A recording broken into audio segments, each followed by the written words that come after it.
300 piraso ng mga mamahaling alahas. Perang nagkakahalaga ng $1.4 million. At 24 na piraso ng gold bars.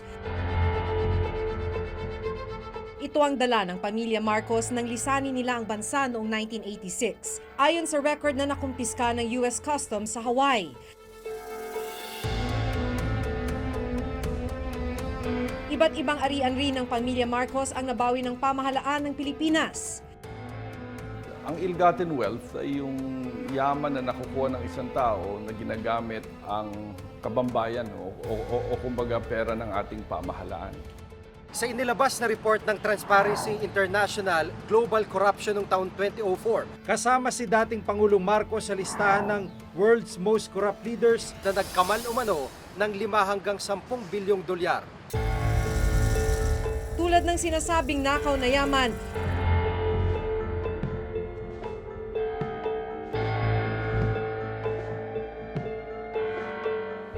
lumikha rin ng ingay at kontrobersya ang umano'y panakaw at biglaang paglilibing sa dating Pangulo at Diktador. Marcos! Torino! Marcos! Hitler! Marcos! Diktador! Marcos! Hitler! Diktador! Duda! Marcos! Hanggang ngayon, wala pong katarungan at ustisya pa kami natatanggap. Pero para sa pamilya Marcos, katuparan ito ng huling habilin ng kanilang ama. We have waited 27 years to fulfill that wish that he left us with. But we are here today, and we are able to grant him that wish.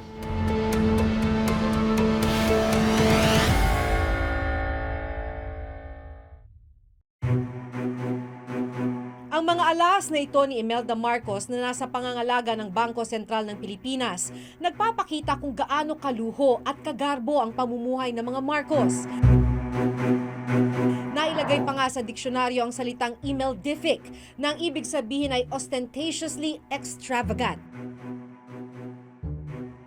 Sa kwenta ng PCGG, ang antique diamond and pearl tiara na ito ay nakapagbigay sana ng pabahay sa 1,200 mahihirap na Pinoy. Ito namang cultured pearl and diamond na hikaw, brooch at singsing ay nagkakahalaga na halos 1.4 million pesos. Nakatumbas ng kikitain ng 15 Pinoy sa loob ng isang taon. Sa kabuuan, umabot sa 700 ang bilang ng mga alahas na nabawi ng gobyerno mula sa pamilya Marcos. Hinati ito sa 3, ang Hawaii Collections o ang nasabat ng US Customs sa kanilang mga bagahe sa Hawaii, ang Malacanang Collections o ang mga naiwan sa palasyo, at ang Rumiliotes Collections o ang mga alahas na tinangkang ipuslit ng hairdresser ni Ginang Marcos sa Manila International Airport.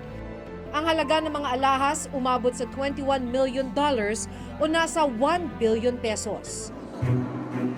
Nauna nang naibalik sa bansa ang mga tinangkang ipuslit o smuggle na Hawaii at Rumiliotes Collection noong 1986. January 2014 ang magdesisyon naman ng Sandigan Bayan na ill-gotten rin ang Malacanang Collections at dapat isoli sa gobyerno ng Pilipinas. Ilan lang ang mga alahas sa mga nabawing ari-arian at yaman mula sa mga Marcos. My jewelry collection is, they are historical because ang akin talagang layunin doon mga corona, mga Charlemagne, kung sino-sino pa ng mga hari, kasi dadaling ko talaga yan sa cultural center. Batay sa isinumiteng datos ng Minister of Budget and Management sa Korte Suprema noong 1987, aabot lang sa $304,000 o 2 million pesos noon ang kabuuang sweldo ng mag-asawang Marcos. Kaya minsan nang dinesisyonan ng Korte Suprema na iligal ang pinanggalingan ng kanilang yaman at dapat ibalik sa bayan. Sa pag-aaral ng World Bank Stolen Asset Recovery Initiative, ilang paraan ang ginawa ng mga Marcos para magkamal ng yaman. Nariyan ang ginawang pag-takeover sa mga pribadong kumpanya, ang pagbigay ng mga government loans sa mga crony ni Marcos, at ang pagkuha ng kickback o komisyon mula sa mga foreign aid at international assistance at maging sa mismong pondo ng gobyerno. Pero nung panahon na yon, gasta sila ng gasta, pero hindi maganda yung mga investment. At yung mga investment, heavily influenced ng mga crony. So sila yung mga nakikinabang doon sa mga proyekto. Nakakonsentrate yung kayamanan sa napakaliit na grupo. At yung mga grupong yon ay dominated ng kanyang mga crony. So yung mga crony na yon, gumagawa sila ng napakalaking pera at nalaman na natin through history na inilikas nila sa bayan yung pera. Ang pondong nakuha mula sa kaban ng bayan ininvest sa mga korporasyon sa pamamagitan ng pagbili ng shares of stocks, ininvest rin ang pera sa mga real estate property sa Amerika gamit ang ilang dummy. Nang buuin ang PCGG, pumasok sa mga compromise deal ang ilang crony ni Marcos na umaming sila ay naging dummy o caretaker ng mga ari-arian ni Marcos. Ang kapalit, immunity from suit o hindi sila maaaring idemanda. Isinaulin sa gobyerno ang mga titulo ng 197 na ari-arian, kabilang ng isang bahay at lupa sa Baguio City.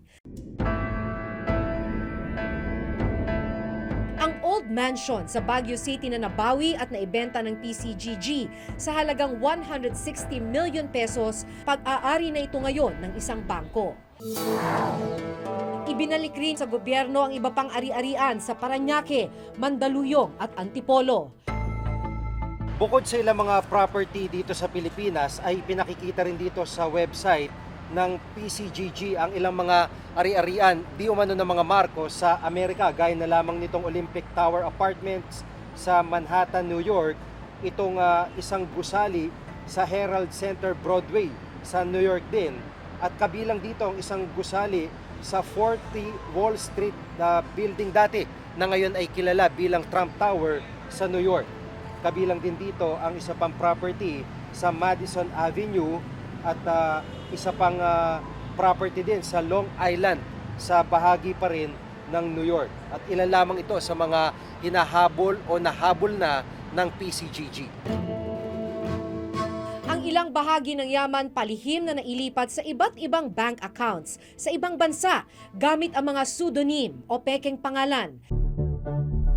Isa rito ang Arelma account na idiniposito ni Marcos sa Panama at may lamang aabot sa $40 million o 1.84 billion pesos. Nakapangalan ng account sa isang dummy corporation na Arelma SA, kasabwatang investment firm na Merrill Lynch Securities. 2012 nang magdesisyon ng Korte Suprema na bahagi ng ill-gotten wealth ng mga Marcos ang Arelma account. Naghain ng petisyon ng mga Marcos para pigilan ang paglilipat ng Arelma assets sa gobyerno ng Pilipinas. Ginamit naman ng mag-asawang Marcos ang mga pangalang William Saunders at Jane Ryan para magdeposito ng halagang aabot sa 35 billion pesos sa ilang bangko sa Switzerland. Ang unang nagbukas ng account doon was Ferdinand Marcos using the name William Saunders on March 20, 1968.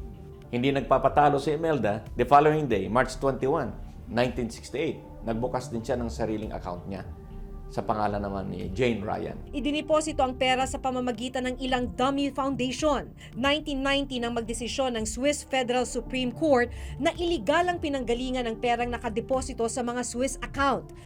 At noong July 2003, nagdesisyon ng Korte Suprema ng Pilipinas na bahagi rin ng ill-gotten wealth ng mga Marcos ang mga Swiss account.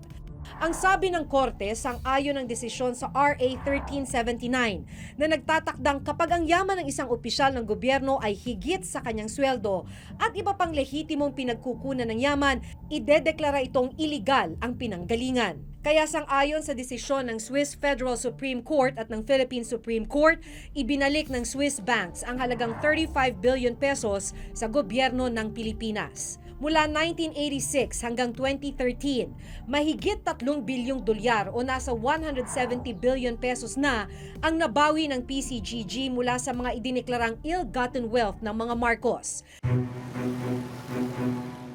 Pero kung may mga nabawing ari-arian mula sa mga Marcos, meron pa ring hindi nababawi ang gobyerno dahil patuloy pa ring nililitis ang kaso tungkol sa mga ito. Hindi yan ill-gotten wealth. Sabi ko nga, unexplained wealth. Bakit po siya unexplained? Unexplained? Kasi si Marcos lang naman ang makakapag-explain. kung saan nanggaling yung kayamanan niya. Because Marcos, bago naging presidente, multimillionaire na yan by the dollars Sa kabila ng pagkakaroon ng mga nabawing yaman na ayon na rin sa Korte Suprema ay bahagi ng ill-gotten wealth. Para sa kanyang mga taga-suporta, naging magaling na Pangulo si Ferdinand Marcos. The 20 years budget of Marcos is only 486 billion pesos. Pero sa dami ng nakita natin na accomplishments ni Marcos, pero sila ang lalaki ng pondo, ang laki pa ng inutang sa World Bank, wala pa tayong nakita. Mga ari-arian pa natin ipinagbibenta. Totoo namang may mga naipagawa si dating Pangulong Marcos. Administrasyong Marcos rin ang nagpatayo ng ilang ospital kabilang ang Heart Center, Lung Center at Kidney Center. Kung pagbabasihan ang datos mula sa Philippine Statistics Authority, sa 20 taong panunungkulan ni Marcos, lumaki ang utang ng Pilipinas. Mula $8.2 billion noong 1977, umabot sa $24.4 billion ang utang noong 1982, na ngayon ay nasa 6 trillion pesos na ang katumbas. So ang ratio na minomonitor natin ay total public debt over GDP. Ang nangyari, utang sila ng utang, tapos yung GDP natin, yung ekonomiya, nag-start mag-contract. Kasi nga, nalaman ng marami na sobrang dami na yung utang natin at malamang di na natin mababayaran. Samahan mo pa yan ng exchange rate crisis na humina yung Philippine peso ng mga panahon na yon. Sa lahat ng proyektong ito ng lahat ng nagdaan at kasalukuyang administrasyon, pondo ng bayan na galing sa buwis ng mamamayan ang ginastos. Nakapagpatayo sila ng mga buildings, ospital, mga highways, bridges. Bakit naman magiging utang na loob ng tao? Unang-una, hindi naman pera ng mga Marcos ang ginastos. Inutang nila yon sa IMF World Bank. At hanggang 2025, sabi ng isang pag-aaral, babayaran yan ng bawat Pilipino. Never again! Never again! Never again to martial law!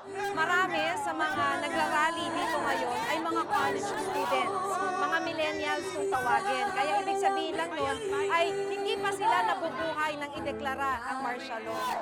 Makibaka! Huwag matakot!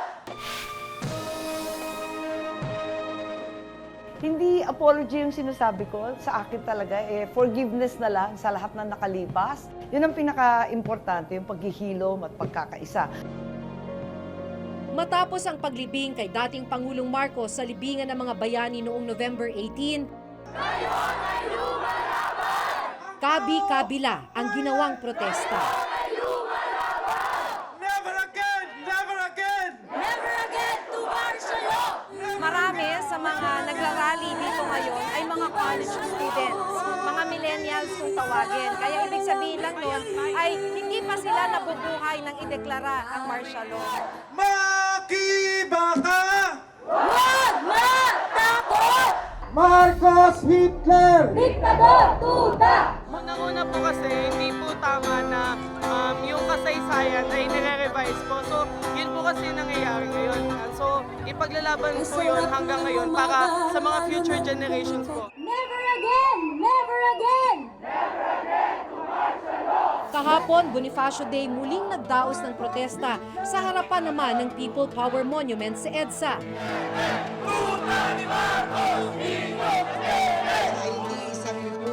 Kasama sa rally si Bonifacio Ilagan, nakaranas ng human rights violation noong martial law. Pero ang masaklap, dinukot naman ng kanyang kapatid at hindi na kailanman natagpuan. Shortly after my release, yung kapatid na babae ko naman ang dinukot. Dinukot dahil hindi namin siya nakita eh. I would assume, at sinabi ito nung witness na nakausap ko, na kung ano ang kanyang dinanas, yun din ang dinanas ng aking kapatid. Hanggang ngayon ay wala. Ni-rape muna sila.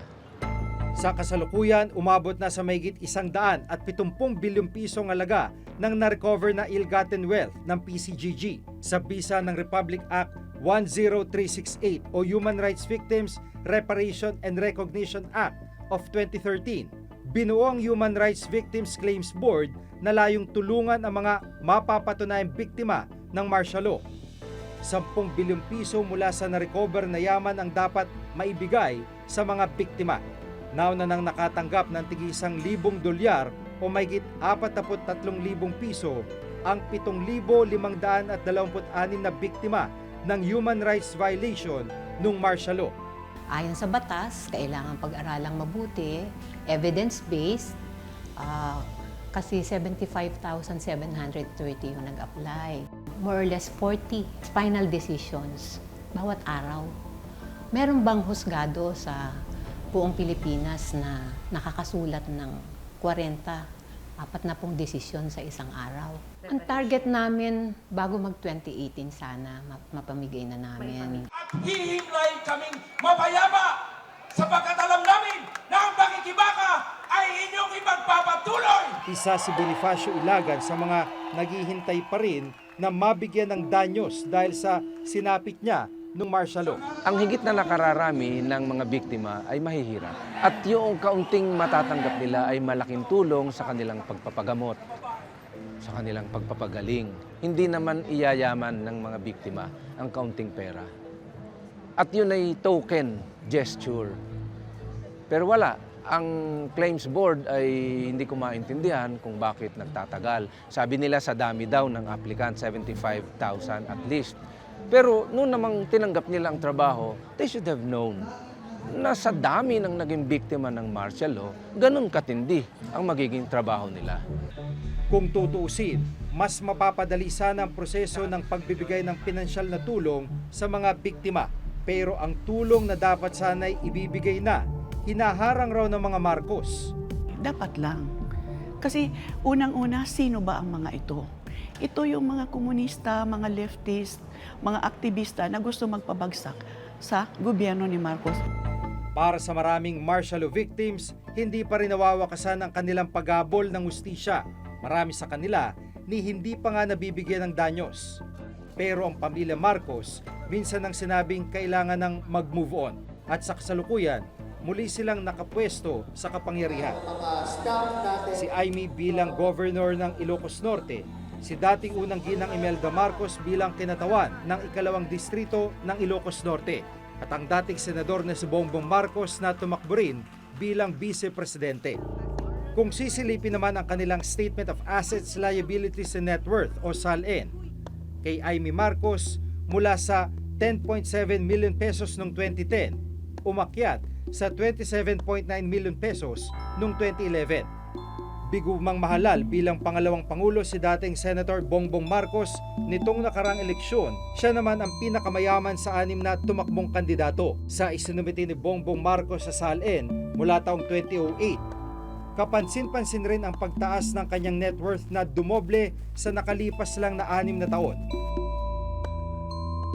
Si Congresswoman Imelda Marcos naman, ikatlo sa pinakamayamang miyembro ng Kongreso sa net worth na 917.8 million pesos noong 2014. Yung laging naririnig natin salita, yung vindication will come. History will judge my father properly.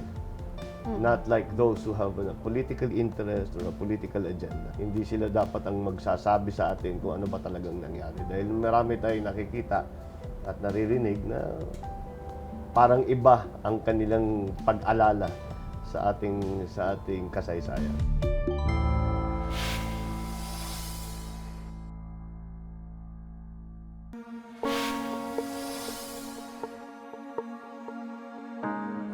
Para sa pamilya Marcos, sa wakas ay nabigyan na ng katahimikan ang kanilang ama matapos mahimlay sa libingan ng mga bayani.